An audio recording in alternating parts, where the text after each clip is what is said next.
Well, after 9+ months, the wait is over. Tonight, a preview of my much-anticipated sit-down with presumptive Republican nominee Donald Trump. It's been a long year. A lot has happened. And for the very first time, Donald Trump and I sit down together and discuss it all. That interview will air next week on my new Fox broadcast special, Megyn Kelly Presents. Watch.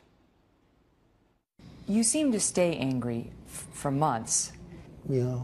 Was that real or was that strategy? Well, I'm a real person. I don't say, oh, gee, I'm angry tonight, but tomorrow you're my best friend.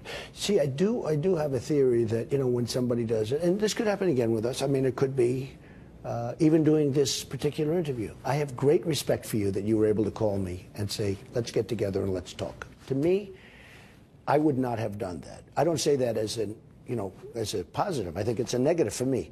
And you walk into Trump Tower, we didn't have like on a neutral site or over at Fox or something. That would be a whole different thing, and I wouldn't have done it. I think the doormen are still recovering. I think the whole building's recovering. People are going like, this can't be possible, right?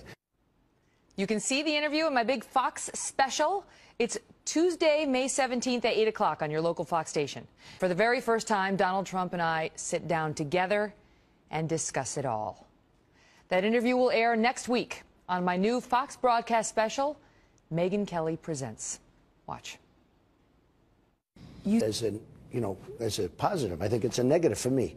And you walk into Trump Tower, we didn't have like on a neutral site or over at Fox or something. That would be a whole different thing, and I wouldn't have done it. I think the doormen seem to stay angry for months. Yeah. Was that real or was that strategy?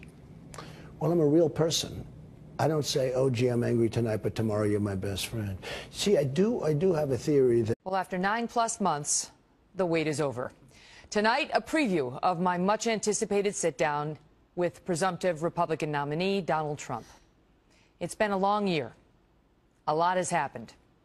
And when somebody does it, and this could happen again with us. I mean, it could be even doing this particular interview. I have great respect for you that you were able to call me and say, let's get together and let's talk. To me, I would not have done that. I don't say that